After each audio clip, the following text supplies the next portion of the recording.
de esta breve ausencia de unos días porque estuve internado, tuve una neumonía, estuve 5 días internado. Vamos a dar continuidad al tema que habíamos dejado hace una semana, el miércoles pasado, porque el viernes no pude estar, ni el lunes pude estar con ustedes por el tema de la enfermedad. Yo quiero que me escriban ahí abajo y acá el ingeniero Rodríguez Silveira, Silveira, que está conmigo, va a leer. Si es que ustedes no me escuchan muy bien, porque siempre suelo hablar medio gritando fuerte, pero ahora no puedo, tengo que limitarme un poco por la enfermedad que tengo. Rápidamente quiero dar un breve recordatorio del tema que nos había convocado el miércoles pasado. Era la revolución del 904, considerado por muchos historiadores, ya sea paraguayos y extranjeros, que han escrito o opinado al respecto, como la revolución más popular que se dio en el Paraguay. Se fue una revolución en donde no solamente los militantes del Partido Liberal participaban para echar a un gobierno que pertenecía al Partido Colorado, que era el de Ezcurra, dominado por el ala dura del Partido Colorado, el caballerismo, sino también muchísimos colorados han participado en este tema. Y así vemos que el propio vicepresidente de la República, después en un momento dado, el doctor Manuel Domínguez, se va a acercar a los campamentos revolucionarios de Villeta, donde estaba el cuartel general, diríamos, de la revolución, para pedir participar dentro de ese esquema de lucha. Eh, y así también eh, el hijo de Benigno López, Arsenio López de Cut, también ha hecho lo mismo, incluso fue comandante de un batallón. Algunos dicen batallón número 4 y otros lo describen como el batallón número 5.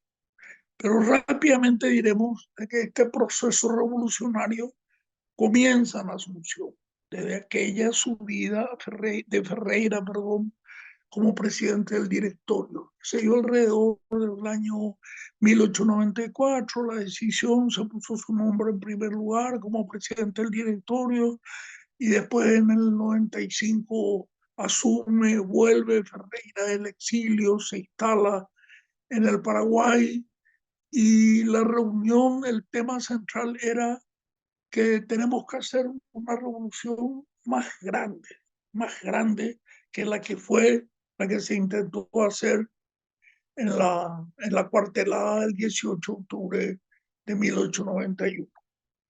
Y todos se pusieron de acuerdo, aparte, por supuesto, ya de no existir más el mayor Eduardo Vera, que murió ese 18 de octubre, de que Ferreira tendría que ser el hombre que dirija las fuerzas revolucionarias en el 904. Se fijó más o menos la fecha hacia mediados del año del 904.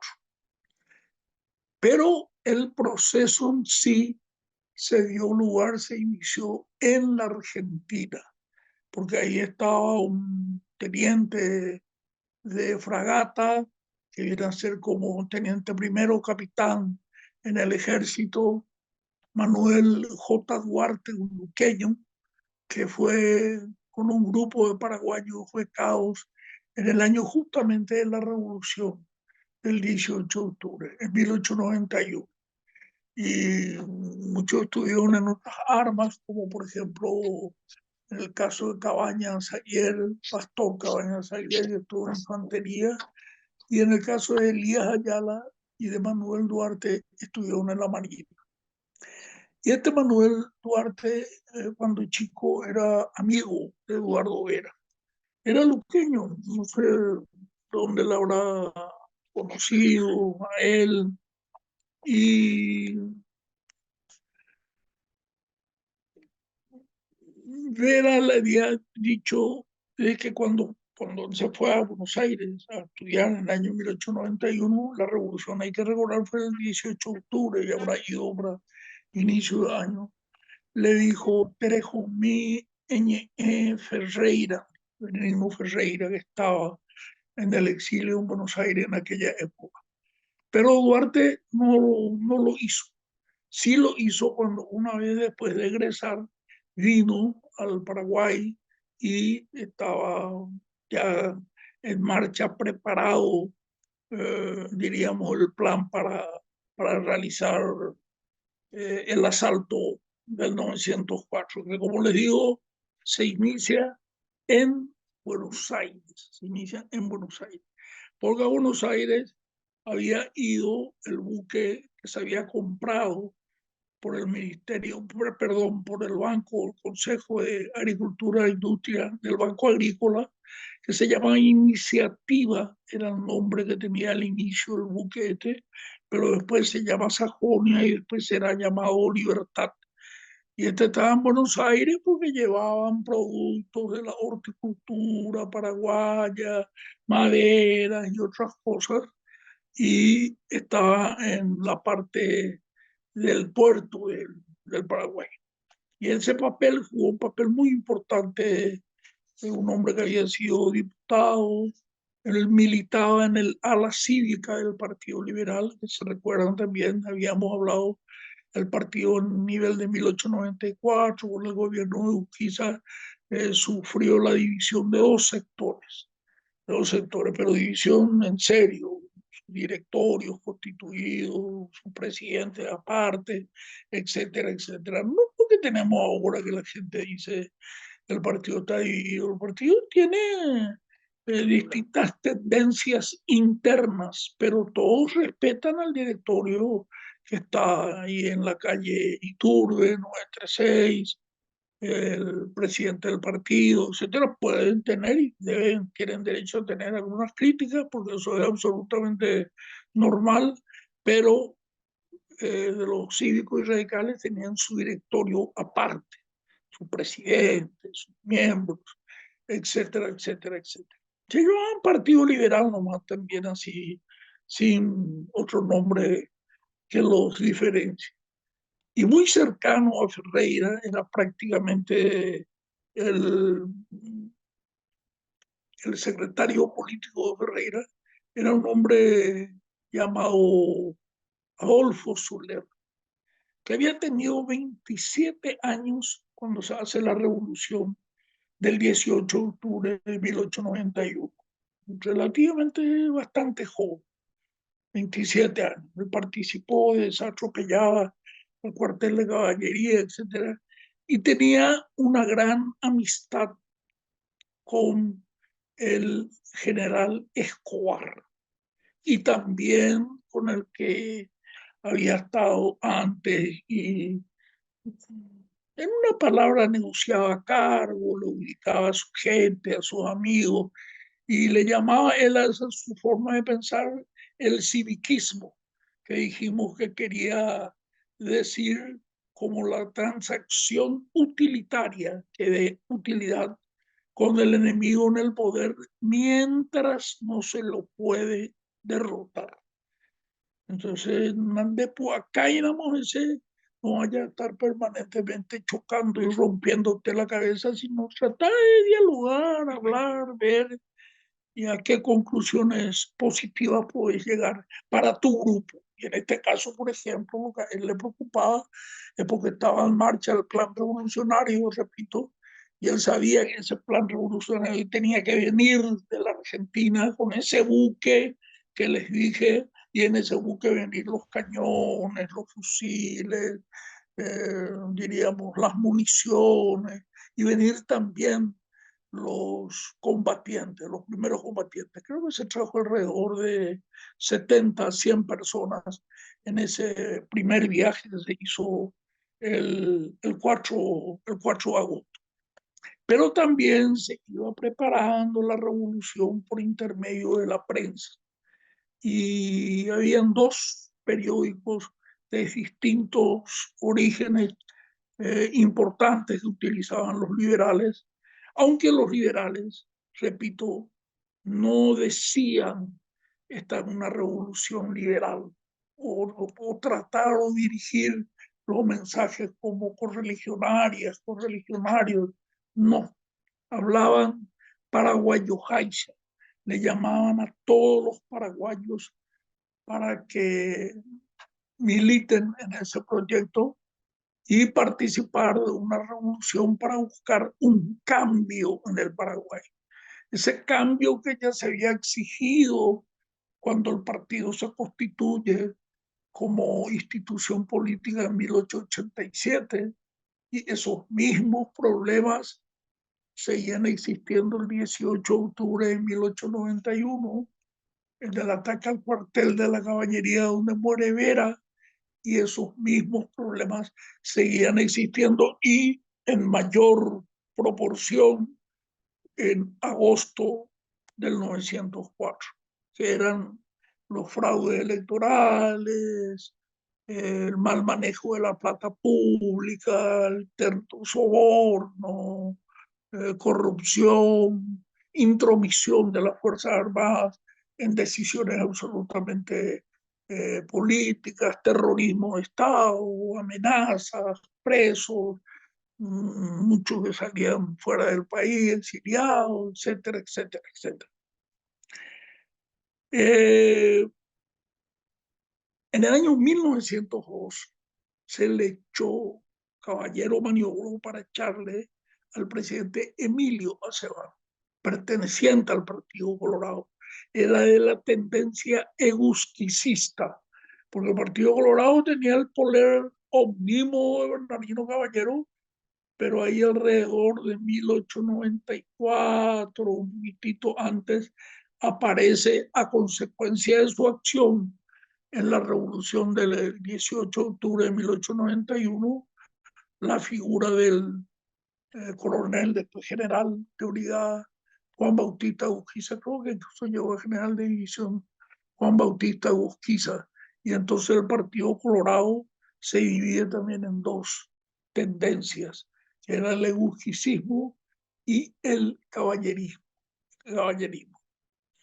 Los hijos de Caballero y los hijos de Escobar, que eran la dupla que venían gobernando el Paraguay de más o menos 1874. De 1904 van a ser 30 años, 3 décadas, 30 años de control de la política, la economía y por supuesto de una gran parte de la sociedad paraguaya de parte de estos dos generales que estaban llegando también a la época de la senectud. Los años se les venían cayendo encima y evidentemente eso hacía que cometieran más errores de lo esperado y el de esperar no cambiar las cosas de parte de ellos, no iban a cambiar. Entonces por eso se resuelve, repito una vez más, el de apelar a la fuerza para echar a la persona que no quiere escuchar razones, así como estamos viendo en la tele hoy todos los días, donde dice Maduro se va a ir o a Maduro se le va a echar cuando las Fuerzas Armadas de Venezuela, o sea, las fuerzas reaccionan y tomen una actitud determinada. De otra manera, va a ser imposible. Decía que habían dos periódicos, uno era el Diario, que era la propiedad, y el director luego del diario era don Eduardo Scher, y a su lado, como sería su periodista de mayor nota, el que escribía los editoriales, el hombre de confianza de Scher, era el líder de las barriadas asuncenas, de los barrios de Asunción, Adolfo Riquelme, que fue fundador del Club Libertad, que está sobre la Avenida Artigas, y también fundador de la Liga Paraguaya de Fútbol. un hombre dinámico, valiente, decidido a la lucha para mejorar el destino de su país. Pero también en ese periódico había otros que escribían y que eran hombres de mucha importancia y fueron de mucha importancia en la historia del partido, como el caso de Gualberto Cardús Huerta, eh, Félix Paiva, Adolfo Aponte, etcétera, etcétera, etcétera. Y también estaban un grupo de gente que no eran ni cívicos ni radicales. Eran liberales e incluso algunos no estaban muy identificados con el Partido Liberal, pero también estaban motivados en acompañar este proceso revolucionario y tenían un medio de prensa al que denominaban Alón, en recuerdo a aquel indómito jefe de la juventud liberal de los años de su fundación, el buyapedense José de la Cruz Ayala Alón. En homenaje a Alón le pusieron el nombre del diario Alón. Dentro del sector radical del partido había existido un cambio. El jefe histórico del grupo del sector radical era Cecilio Báez, que había nacido en el año 1862, un hombre joven, también fue en el momento de la fundación del partido, tenía 24, 25 años, Cecilio Báez. Perdón, en el 18 de octubre. Y Báez aceptó un cargo de representante diplomático del Paraguay ante los gobiernos de México y Estados Unidos, existiendo una norma, una indicación, una referencia, un mensaje de parte del directorio de no aceptar ningún cargo en el gobierno del coronel Escur. Pero Báez aceptó y se fue y hubo un reemplazo de la jefatura del radicalismo a favor de Emiliano González Navero. Emiliano González Navero era un año más viejo que Báez. Él nació en 1861, Báez en 1862. Y conversaban los sectores del partido, sector radical, el sector cívico, y como les dije en un momento dado, también aquellos que fueron destituidos del año 1902, como el caso de Emilio Acebal, Guillermo de los Ríos, Francisco Campos, que eran colorados y colorados de fortuna, de sólida posición económica, y que hablaron con Ferreira y le dijeron, nosotros queremos ayudarle, queremos constituir el comité de finanzas. Yo estoy absolutamente de acuerdo que esto quede en manos de los liberales y usted sabrá manejar mejor que nosotros eso, pero nosotros queremos poner nuestro platito para ayudar a esto. Tiene que ser más que estúpido si es que no lo aceptaba, le decimos, no, guarden más su plata, no queremos, no necesitamos. Aunque ya había vuelto a cuando eso, hubo un pequeño problemita una vez porque Ferreira vino y comunicó en una reunión eso y Báez le dijo acertadamente, porque lo primero era la unidad de los liberales. Y le dijo, mire general, nos parece muy importante que vengan gente de otro partido a ayudarnos. Muy bien, lo recibimos con los brazos abiertos, pero primero orá, ya llegué a ñandé liberal heights. Tenemos que unirnos los liberales y los liberales juntos unirnos después en este equipo. También en el diario tenía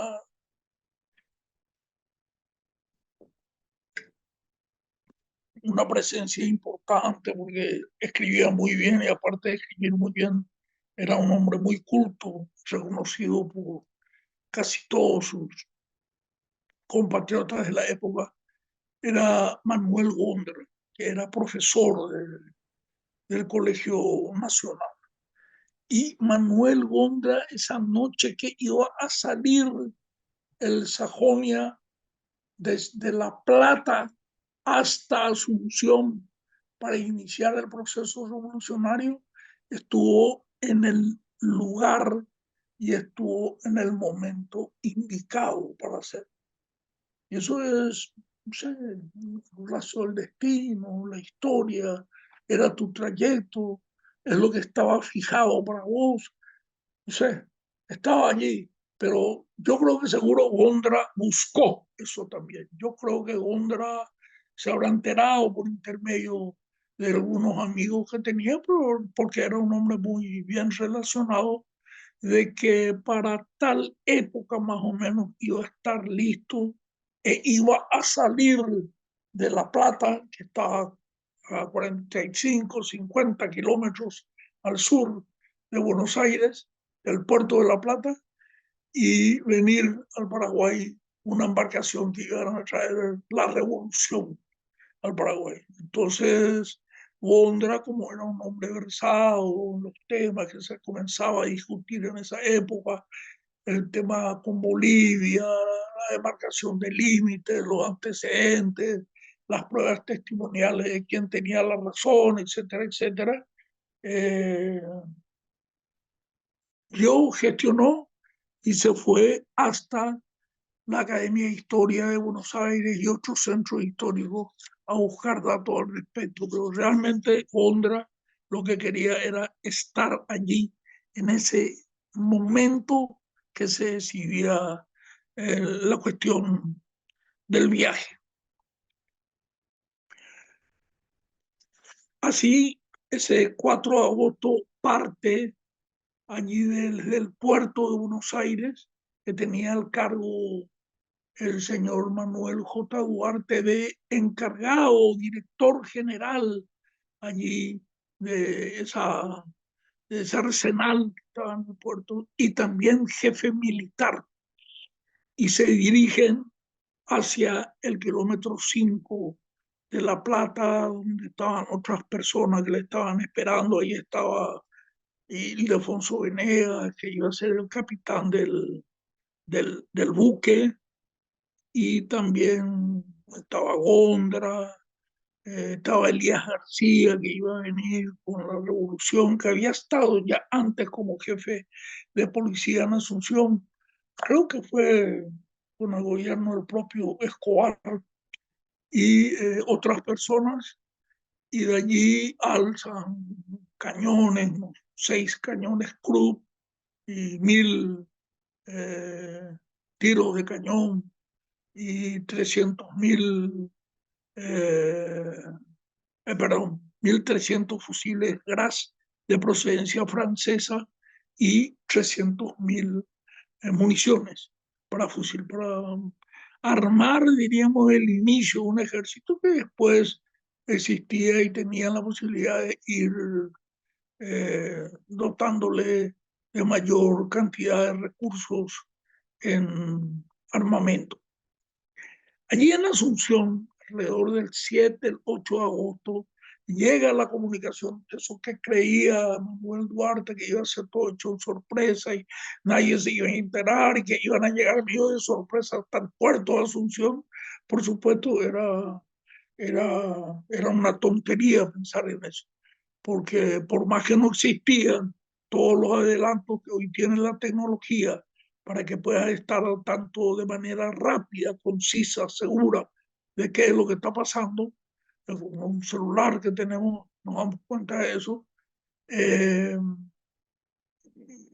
Duarte opinaba de manera contraria. Él decía, vamos a causar la sorpresa y esto. No, lo que no discutir su vez para no tener problemas ahí en las líneas, pero era muy sencillo. La gente del consulado, la gente que son funcionarios del gobierno paraguayo, residentes en Buenos Aires, también se habrán enterado de ese movimiento y inmediatamente habían enviado comunicación al gobierno. El asunto del gobierno, más o menos ahí el 8 se entera de esto y se impone el estado de sitio. El gobierno declara estado de sitio, la pérdida de las garantías individuales. Una partida de liberales se mandan mudar y se van hacia la zona de Formosa, ahí entre Bouvier y Caimboca, hacia el lado paraguayo. Vamos a ubicarnos más o menos entre el Tono, ¿no?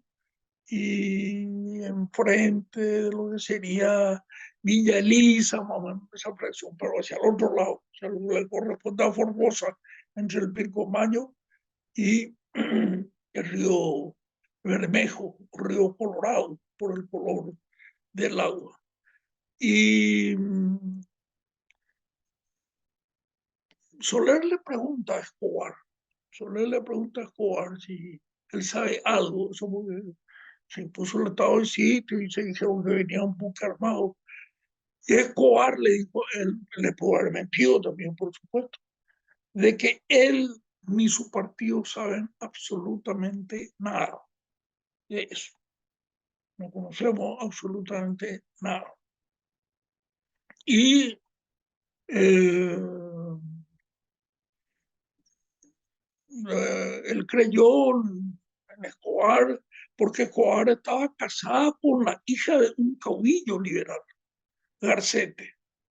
Y esta señora, la esposa de Escobar, tenía un hermano que era el cuñado de Escobar, llamado Avelino Garcete, firmó el acta de fundación del partido en 1887, militante del partido. También le hacía preguntas, le sondeaba Llave al general Escobar, y no había nada, nadie sabía nada. De todos modos, el buque venía. El buque se ubicó a más o menos 45 kilómetros, yendo del sur hacia el norte, subiendo a 45 kilómetros de llegar a Corrientes, en un lugar llamado Empedrado. El lugar se llama Empedrado. Y allí los paraguayos se enteran de que la gente en Asunción ya conocía el plan del viaje del buque, y que incluso venía una embarcación enviada desde Asunción para interceptar el camino y pararle a esta gente. Y al frente de esa embarcación venía el ministro del Interior, que era don Eduardo Fleitas, el ministro del Interior, y el capitán Eugenio Agaray, que después, en diciembre de 1934, va a realizar una de las épicas batallas del ejército paraguayo en la guerra del Chaco, que es la batalla de Grendahue. Cuando yo era comandante de la 8ª división, era coronel, después tuvo el ascenso a general Eugenio Agaray. Llegan, el barco de Sajonia llega a Humaitá el 10 de agosto y toma Humaitá. Humaitá está a 45 kilómetros de Pilar, hacia el sur. O sea, si te vas del sur, primero le topas a Humaitá, a 45 kilómetros norte de otro lado está la ciudad de Pilar. Se toma primero Humaitá el 10 de agosto. Y en la mañana del 11 de agosto, al otro lado, son 45 kilómetros, o sea, hace rápido, se enfrentan los dos buques. El otro buque se llamaba Villarrica, se enfrenta al Sajonia. Le empiezan a disparar algunos tiros, cañones, pero no hubo ¿ve? Porque el Sajonia era un vehículo, perdón, era una embarcación de mayor potencia en su motor, de mayor calado, estaba mejor armado. Entonces nos acercó lo necesario, pero no más allí, y le sacudió unos o tres cañonazos que hicieron que vire de la vuelta el buque de Villarrica y emprenda la retirada, escaparse ahí de la zona. pero con tan mala suerte que no pudo, o capaz ya fue alcanzado por algún tiro del Sajonia, va y en Vica, EM de larga ICA, en Vica, quiere decir eso, en términos de marino, cuando la proa del barco, de la nave, va y choca contra la costa, contra el barranco, diríamos, de uno de los lados que hoy estacionado. Y ahí fue más fuerte el cañoneo, incluso hubo asalto, se levantó bandera blanca de rendición, Garay fue herido, le dio 3, 4 tiros, y ahí le importa, pero se salvó, no murió, gracias a Dios. Y Eduardo Fleita, que era el ministro del Interior, se quitó los pantalones en calzoncillo y camisilla, se tiró al río, pero la verdad, ahí en la costa le trajeron así nuevamente, ¿verdad? Incluso hay una versión allí, ahí iba Abdón Caballero, el hijo de Bernardino Caballero. Muchos hablan que fue herido en esa acción. Y un escritor llamado Erasmo González, que es luqueño, creo que es luqueño, Erasmo González, publicó un librito de esos que salen en última hora, uno dedicado a los paraguayos más célebres, y él escribió sobre Bernardino Caballero y citando esta aventura allí en la Revolución de 1904, él cita que al hijo de Caballero le mataron en esa acción del 11 de agosto del 1904. Después de todo, se llegó, se ocupó ya Pilar, como le dijimos, ahí está, queda 45 minutos, y 45 kilómetros, y allí se le cambia el nombre a los dos buques. El buque Sajonia se llama Libertad, siempre comandado por don Manuel Costa Duarte, y su camarada que estaba con él en la Escuela de la Armada de la Argentina, Elías Ayala, era también teniente de fragata, es el comandante del buque Villarrica, que se le cambia el nombre, como les dije, y se llama Constitución. El Sajonia, Libertad, y el Villarrica, Constitución. Y de allí siguen avanzando hacia el norte. El 12 de agosto toman la zona ahí de Villafranca, pasan frente a Villeta, no quedan, pasan frente a Villeta y llegan hasta Bouvier. Bouvier es el lado argentino, como les dije, de la parte de Formosa, pero está más o menos frente a la isla Toronó. Ahí entre Toronó y Pané, por ahí está Bouvier. Y ahí estaba Ferreira con todo su estado mayor. Y les había comentado hace unos minutos, me parece que les comenté, y si no lo hice, lo hago ahora. El jefe del estado mayor de Ferreira era Pastor Cabañas Zaguer. Era el hijo de Adolfo Zaguer. Pero no sé por qué cuestión él no usaba el apellido de su padre primero. No sé, capaz no fue reconocido, su mamá, y después reconoció al final, no sé, una cuestión. Él era Pastor Cabañas Zaguer, era el arma de infantería, era el jefe del Estado Mayor de Ferreira. Y las fuerzas coloradas que estaban en Villeta aprovechan esa noche y entre el 13 de noche y el 14 de agosto abandonan Villeta, dejan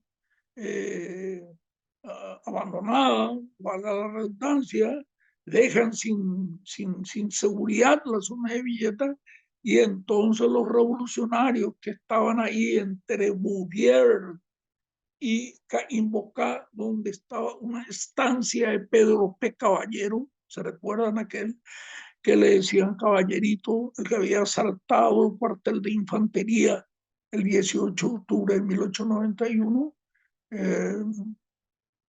Van y ocupan Villeta, que es una plaza importante, una plaza importante.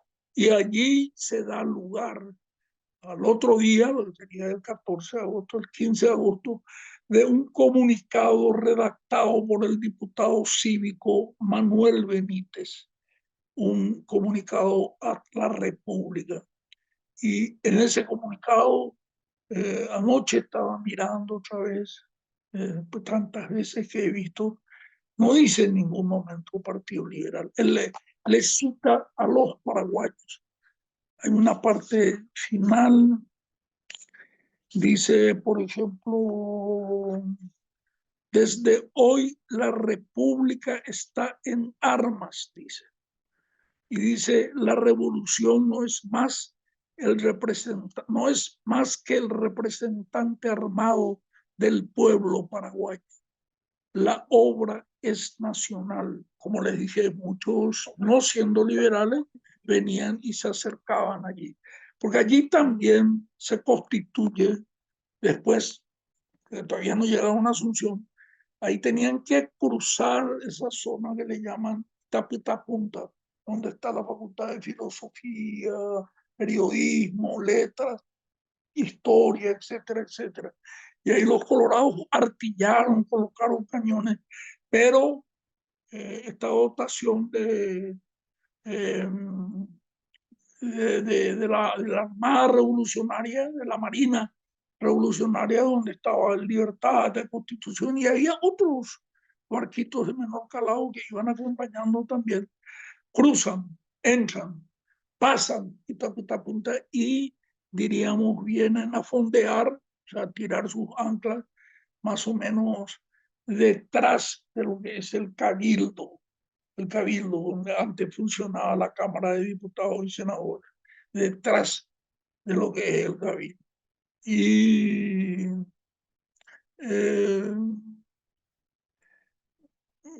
parece ser que se le pidió, el propio presidente de la República Ezcurra dijo de que él está dispuesto a irse si con eso va a ayudar a pacificar el país. Lo que estaba viendo, evidentemente, revolución, cañones, y él era militar, coronel, sabía que eso podía ir agrandándose y empeorando para ellos fundamentalmente.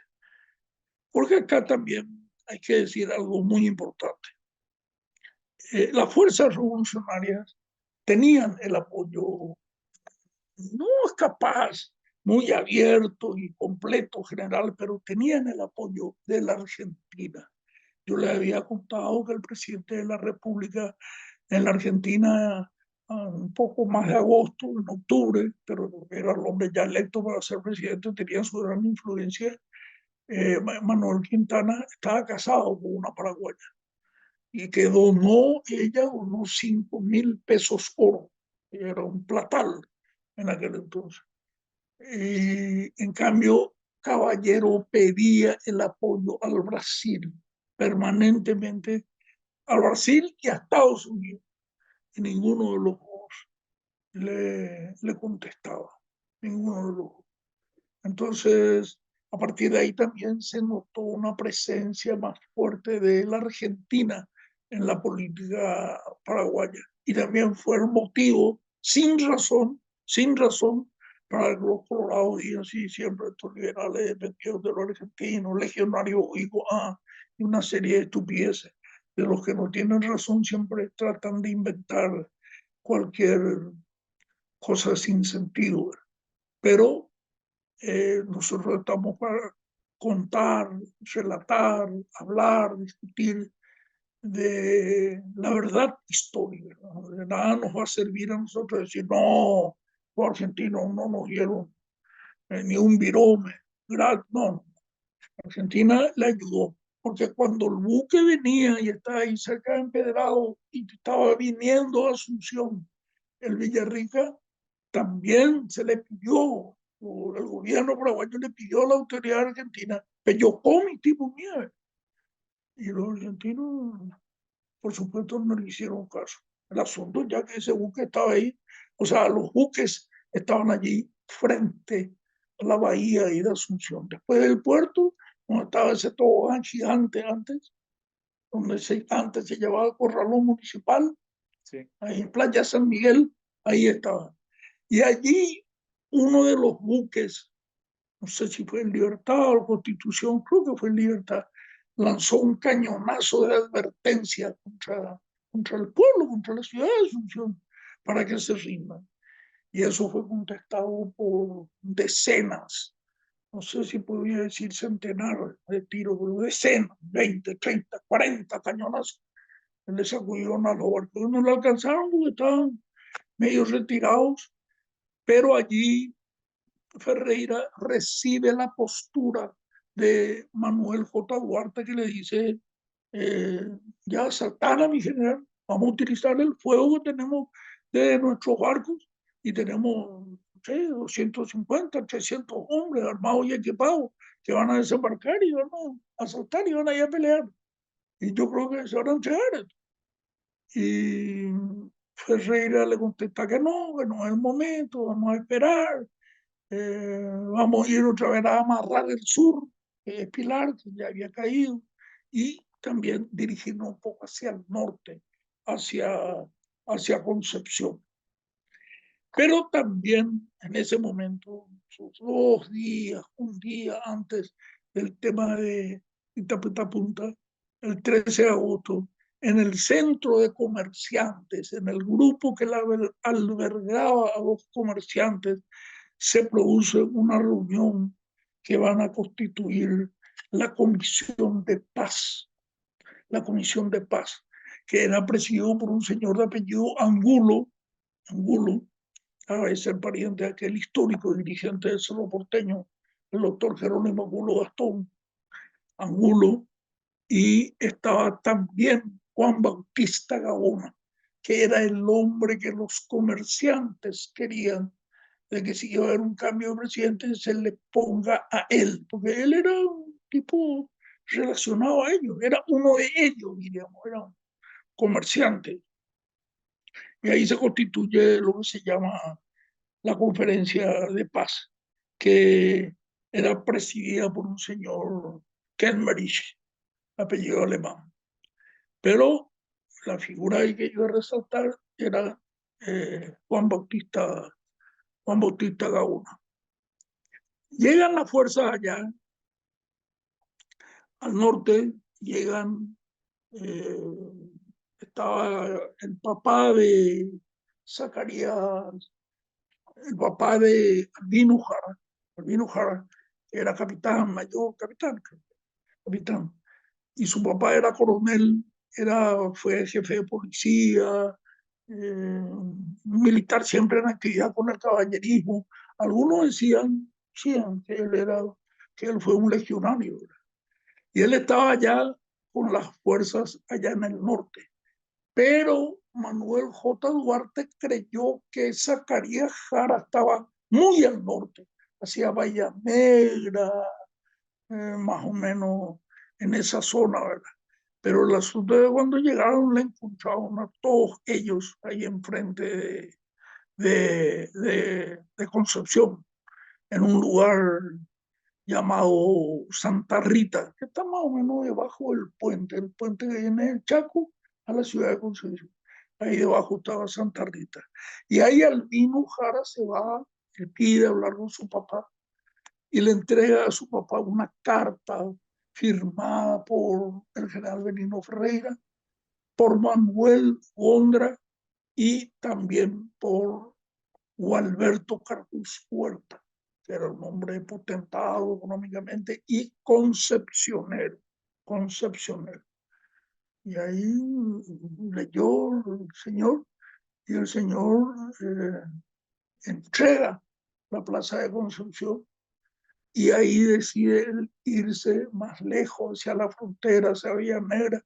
Entonces cualquier cosa que tengan su gente mañana le diga, ¿por qué no actuaste vos? Se van a ir y le decían, ya no, se mandó a mudar, se cubrió la espalda, se fue, pero también ahí se produce la deserción de varios oficiales importantes del gobierno.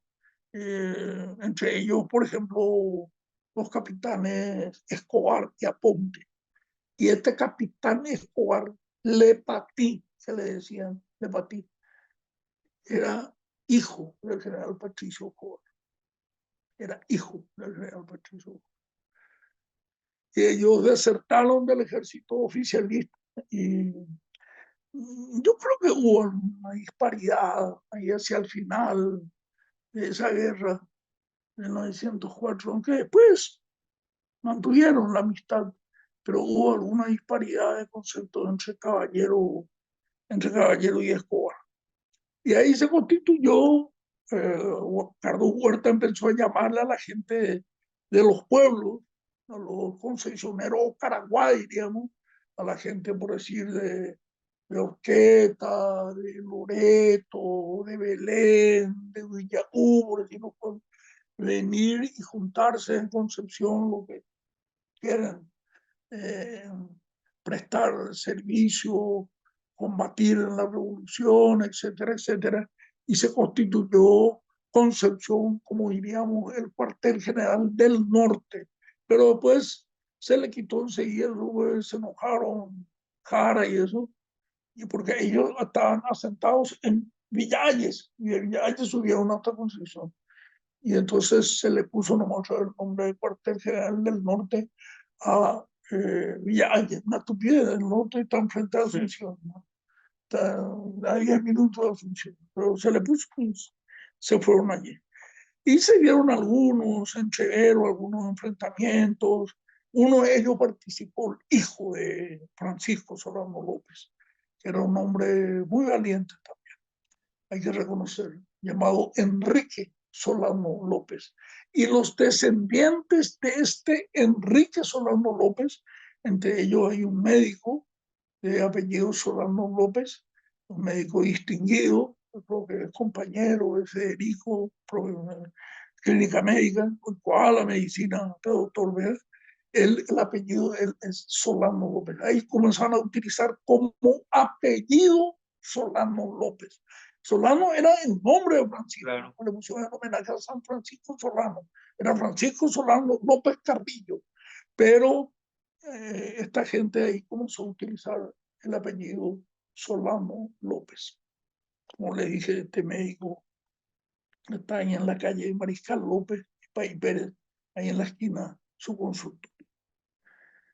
Ahí se convirtió en la zona de Limpio, en la zona de Piquetecue, donde está esa especie de castillo en el medio del río, sí, que le llaman el Peñón. Bueno, ahí está la zona de Piquetecue, y después hacia la zona del Pilcomayo, donde está el Parirí y el Confuso. Y realmente hizo un buen entrevero, hizo el señor Enrique Solano López, y también la acompañó en el primer momento el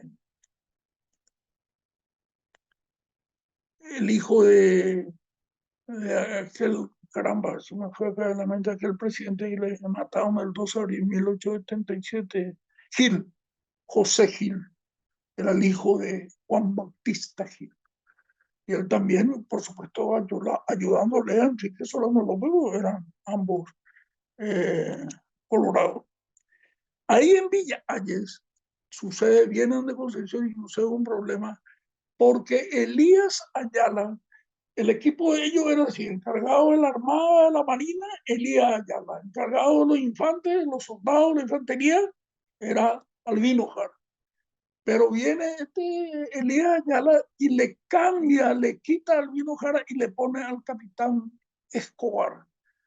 Y el otro le dice, pero, o sea, no lo dice, pero pienso que le habrá dicho algo como lo siguiente, 2 puntos. Oye, ¿dónde fulano? Jotibo Juan, general Escobar, oye, puedo 2 minutos, que mañana de vieja, de ella es más de cargo de super confianza. Hacerle un baile, torta.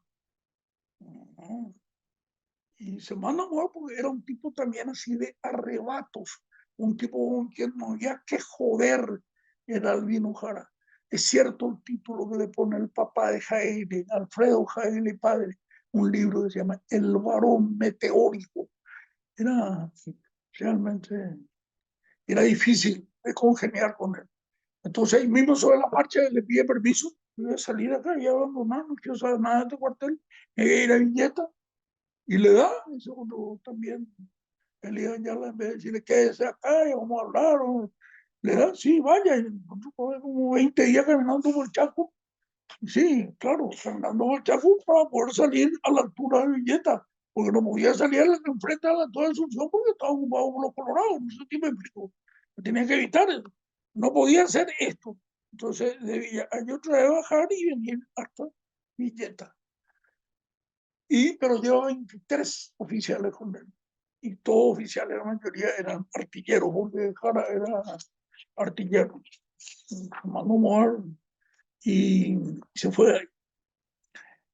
El día 16 de agosto es un día importante para la revolución. Como ir, sí, tenemos 10 minutos hasta las 7. Ese día se constituye el gobierno provisorio de la República en la ciudad de Villeta, que como les dije hace unos minutos, se le había denominado cuartel general de la revolución o comando central de la revolución, por la ciudad más importante revolucionaria, Villeta, bla, bla, bla, bla. Y ahí aparece como presidente de la República el general doctor, porque era general del ejército y era abogado, le decían el general doctor Benigno Ferreira, liberal cívico, y vicepresidente Emiliano González Navero, liberal radical. Quedó así constituido. Y salen delegaciones que van hacia todos lados, algunos van hacia Pilar, y hay otra embestida que tenía que hacer ahí, porque estaba cerca de Villeta, había colorados, que era la zona de San Antonio el Toro. Pero en San Antonio les sorprendieron a los colorados que estaban ahí escondidos en una zona montañosa y le metieron una cañoneada del buque Libertad y abandonaron los colorados y se mandaron mudar de San Antonio y tomaron los revolucionarios San Antonio. Pero Toronó Ferreira le llamó al capitán Almeida y le dijo, porque también era un tipo así brusco, impetuoso, atacaba sin pensar 2 veces, le dijo, cuidado, con mucha paciencia, no te vayas a arriesgar. Pero Almeida quiso, diríamos, compartir la gloria de ese día con una victoria y se fue y atropelló a las fuerzas que estaban en bastante cantidad en el Toro y le pegaba unos cuantos halazos, algunos de los cuales acá en el cuarto que decimos, ahí donde solemos tener a ese ganglio, ese cuarto que solemos decir, y ahí está la arteria femoral, es el lugar donde mueren por clavadas de las astas de toro. Los toreros, la mayoría mueren por eso, porque es la altura que más le clava y eso le desangró, no había ni por supuesto transfusión, antibióticos, nada, y le trataban de salvar a los médicos, pero no había caso. Luego se fueron hacia la zona de Misiones, un grupo de gente, Carlos Luis Isasi, que era hijo de Juan B. Urquiza, él era hijo de Juan B. Urquiza, y el señor Sila Godoy, homónimo de nuestro gran guitarrista. Pero este Sila Godoy era hijo de Juan Silvano Godoy, aquellos que formaron el equipo para matarle al que recién hablamos, el presidente Juan B. Gil. Le mata a su hermano al final de cuentas, Nicanor, porque le dijo, él quiero que me deje a mí el honor de matarle a este sinvergüenza. Y le mata a Nicanor, pero Juan Silvano Godoy era el jefe de ese grupo. Y ese equipo misionero que se arma, está Silvano Godoy, está Carlos L. Sassi, y van y asaltan en la zona hacia el Ipoá, en un lugar llamado Potrero Oculto, que está a 5 kilómetros de Carapeguá. Y a este pobre Sila Godoy le llevaban como prisionero le hirieron y después la asesinaron.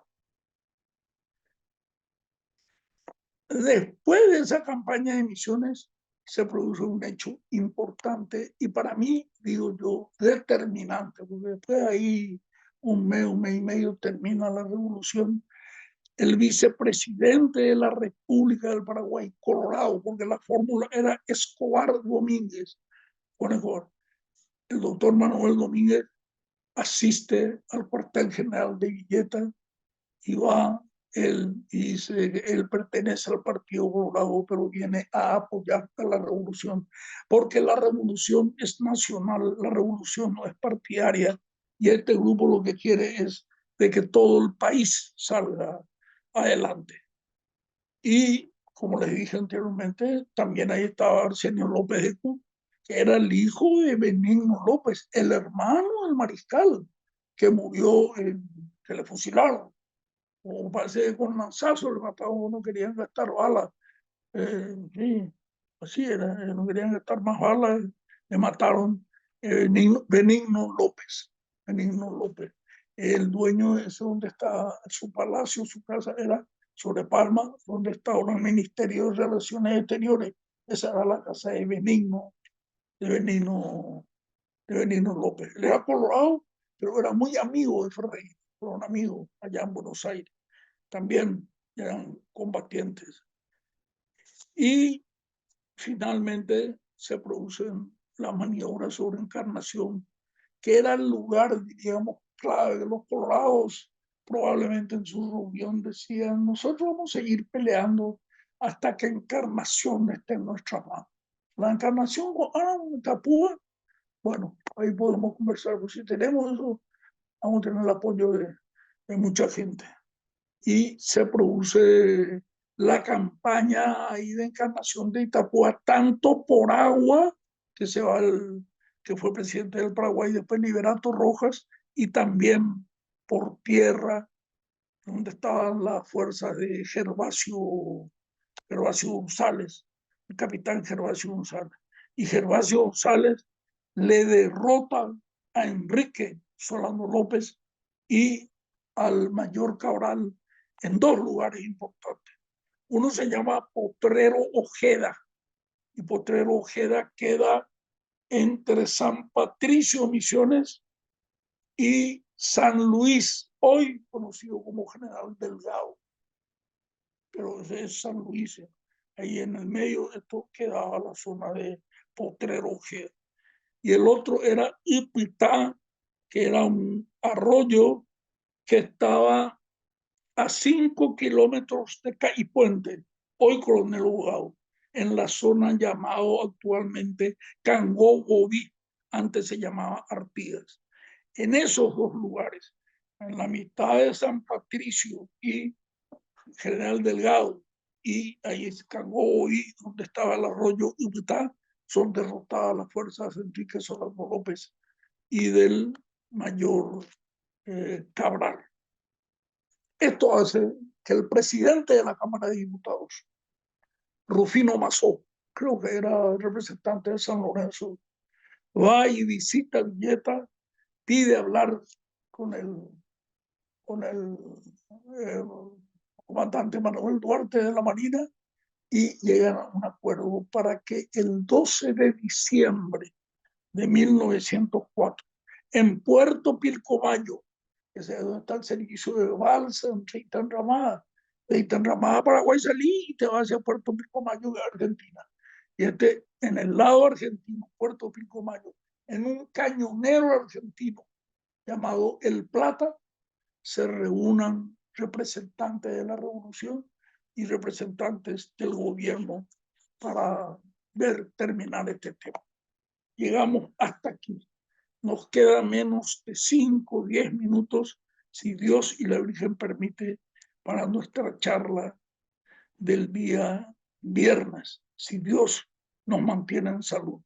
Un gran abrazo.